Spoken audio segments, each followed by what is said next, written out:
What's going on, niche gaming enthusiasts? Michael Jordan here for Niche Gamer to talk to you guys about the Nintendo Switch. We waited a day, let the dust settle so that we could get more information to give you a little bit better coverage, maybe some speculation, give you some things to talk about. So, here's a couple of things that we found extremely interesting.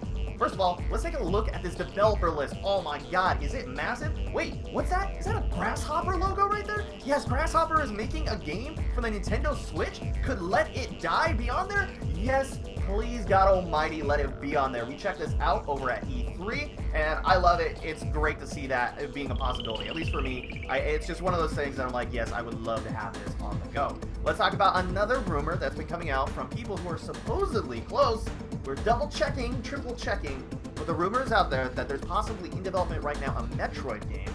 So, wow, that would be fucking amazing, and I think a lot of people will be super excited for that, niche or not. We also have, in the video, showing Skyrim, which shows you how much power that the system has. We also get to see the Zelda game being played on it, how it's pick up and go. We get to see a Mario Kart being played 2-player on the go. That Mario Kart, ladies and gentlemen, is a totally different Mario Kart. If you actually look at the system in the UI interface, those are things that aren't in any other Mario Karts. We also get a tiny little glimpse on the map of what appears to be Dry Bones, and we also get to see, right there on the right-hand side of the screen, a King Boo as a driver, which they haven't had before. So that's pretty amazing, personally to me, because I always like those kind of characters in the Mario series. Not exactly niche, I know, but I just thought I would throw it out there. We also have Just Dance, which got leaked before, Dragon Quest, which I think a lot of people are going to be excited for, and, you know, I think these are things that we knew were going to happen, but most likely we're going to get a Smash Brothers on the system. The other big thing that was a little bit of a shock is the fact that we have Splatoon just right up in your face. People doing strategy meetings. We also saw like a 2K NBA thing. God, sports, right? So let's go back to Splatoon, which is esports, and those are the okay kind of sports. Splatoon looks like it's a new Splatoon. It looks kind of like an up-res one, new styles. Possibly could be like Splatoon Switch or like a new Splatoon 2. I'm guessing that the Mario Kart game also has some weird naming thing like that, like I don't know, Mario Kart Switch, because the two icons look like those. That's how it's going to be placed, where you have like, oh, I could use a shell or I could use a mushroom. So those are kind of things to think about. You might see a bunch of those coming out. Also, I didn't see anything that would kind of show, oh, hey guys, we're going to have a demo disc, which has kind of been a staple for Nintendo for a while now. They have the Wii Sports and then Wii U Sports, but now we don't have that kind of up front and center. So maybe, finally, we'll get a Mario game coming out with the system, or maybe they'll do a Zelda bundle pack. Who knows? Anything that they could do to bring more people in to buy the system and support the system, I'm all for. We obviously get to see that it can be really good on the go. Has a kickstand in the back, has a headphone jack that's on the top, which is a little weird for me because I feel like we've all moved to the headphone jack being on the bottom, but it wouldn't exactly work with the kickstand. I kind of thought it would be on the side. Personally, I thought that's where they were going to put the headphone jack.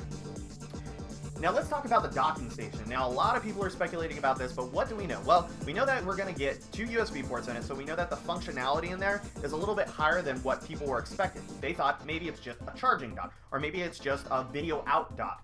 That is kind of negated when you have those 2 USB ports. There has to be something in the background processing information, doing stuff like that, and then sending it over to the system. So there's a possibility that there's a lot more going on in that little docking station than other people are giving it credit for. You're most likely going to see that there's actually an internet LAN cable connection into that as well. So I'm excited for that. I'm guessing that the system has a Wi-Fi and that the docking station has a LAN, so that you get this kind of good mix, and when you connect it in, it kind of takes over for the functionality. That's basically what we have on the surface. We kind of have this idea that there's a 10-point multi-touch. We do know that it's coming out in 5 months, so they have to be getting us out information by the start of the new year, because they've kind of hinted that they're not going to be pushing any more information out there. But we also got to see a shit ton of people who would normally be doing development for a 3DS game going, hey, guess what, guys? We're on the Nintendo Switch train.